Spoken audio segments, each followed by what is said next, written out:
paper, one paper, the same size like this. Hey guys, today we're going to look at the second largest Buddhist temple in Indonesia. This is a very large temple, but nobody comes here. This temple is called the Candi Sewu Temple, which means the place of 1,000 temples. And it's known for its ancient secrets. Let's go inside and see what's there.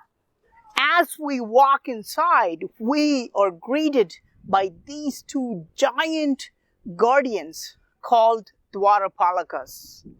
These are huge, probably 10 feet tall or more. This is the guardian doorkeeper or the Dwarapalaka on the left side of the entrance. And you can see he's very big. He's probably about 10 feet tall, and look at his mustache. And if you look into his mouth, you can see the fangs coming out. His eyes are popping out because he's always angry. In his hand, he's holding a mace called the Gada, which is a brute force weapon. And then you can see that he's wearing this sacred thread. But is it a sacred thread? No, he's actually wearing a snake on the arm. You can see how the snake is again worn as an ornament. Now let's look at this Dwarapalaka and see what we can find. Now on this side again you can see the Dwarapalaka with the fangs and a large mustache, but look at his sacred thread. Here you can see the head of the snake, and again on the arm, look at how he's wearing the snake as an ornament. And here's another snake. He's holding another snake, and the snake has its open hood. At the back, you can see an interesting detail. He's not only holding a big club called the Gada, he's also having a sword that is put inside a sheath. On the pedestal, you can see this flower, and you can see this little detail on his ankle, which is anatomically accurate. Now, what is the meaning of Candi Sewu? The word Candi merely means a temple, and the word Sewu means 1,000. So, when people found these ruins, they named it a temple or a temple complex of 1,000 temples. And who is the main god of this temple? Let's go take a look and see who is the main god of this complex. Who is this god? Is he Shiva? Is he Buddha? Is he Mahavira? Or maybe even Jesus or some other god? Who is he? Can you guess who this is? It's quite difficult to identify the statue because the face is the index of the mind. And once the head is cut off, it's very hard to identify who this is. However, we know this is Lord Buddha. We can identify him by his typical sitting posture and his hand gestures called mudras. Many people in Indonesia claim that the head is destroyed due to nature, but that's not how nature works. Nature is going to destroy everything evenly. It's not going to just pick out the head and cut it off. It may have been anyone who destroyed the head, but this was done willfully. Let's go take a look at another statue and see if that statue has the head intact. Between these ruins, there is one more temple that still looks somewhat intact. Let's go inside and see if we still have the Buddha intact. Unfortunately, you can see that his head is also chopped off. This is a sad reality of such a fantastic ancient Buddhist temple. Out of respect for Lord Buddha, I'm going to remove my shoes because I'm going to sit here for a few minutes and tell you the history of Chandi Sevu. Chandi Sevu means a temple complex of 1,000 temples. But are there 1,000 temples in this temple complex?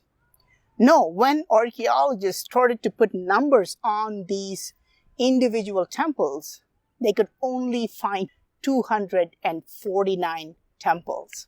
However, when people first found out about the ruins, it just looked so large that people named it Chandi Sevu, and the name stuck with the locals. So this is why they still call it Chandi Sevu, even though it only has 249 temples. Now, you can see that this is an ancient statue. There is no doubt about this. However, archaeologists are trying to reconstruct the head of Buddha. Now, they've put some plaster of Paris on this, and they've started to put the metal rod inside because they're going to create or recreate the head of Buddha and then fix it on top of the shoulders. That's very interesting because there would have been 249 Buddha statues like this placed in every small temple. And if you look around, it's very, very interesting because you can imagine that this is a huge Buddhist temple complex. Now, Chandi Sevu is one of the most underrated temples in all of Indonesia. Why do I say this? Because it is the second largest Buddhist temple in Indonesia. Most of you have heard of Borobudur, which is the largest Hindu temple complex in Indonesia. But Chandi Sevu is a name that nobody hears about. Why? Because it is in ruins. And according to the government of Indonesia, they say that they can only rebuild one temple every year. So imagine when the restoration work will be complete. If we come after 250 years, we will see the finished temple complex. Let's go to the main chamber and see how the Buddha looks.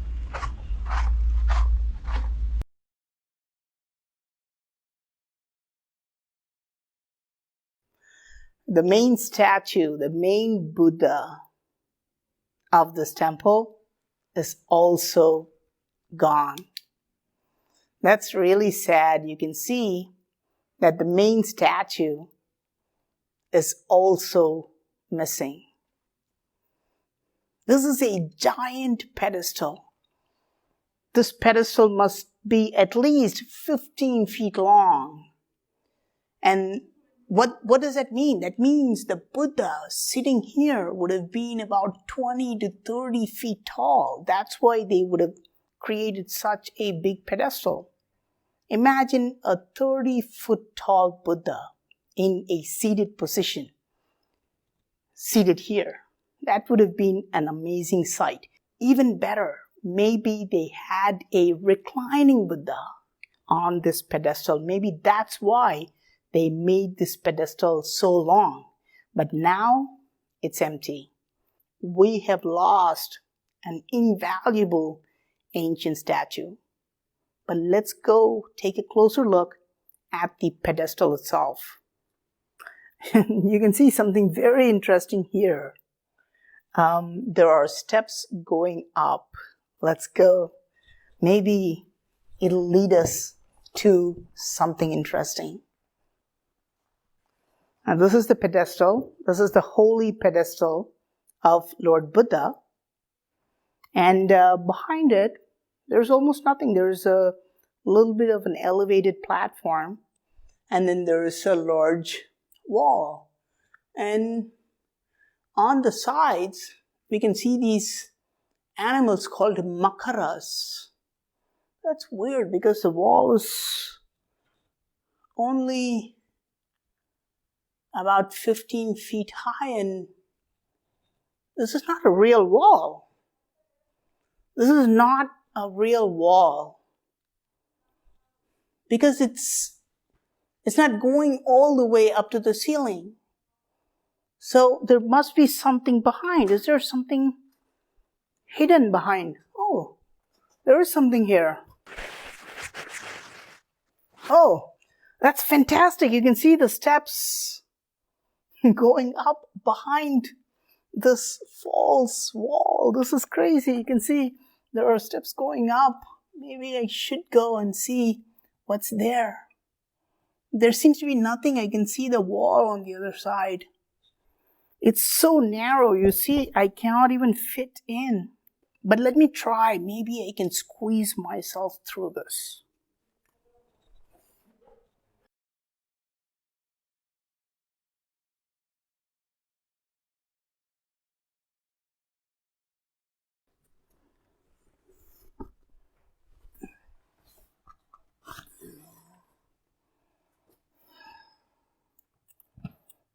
This is so dark. It's pitch black. But there's actually nothing up here. There are steps going on the other side. But why? What was the need for this false wall? What did they do? And why did they have such a narrow way? What did they do? Why did they have to come up, and what were they doing in this place? Were they meditating here? There's something definitely secretive about this place. I'm going to get down through this side. I don't think so.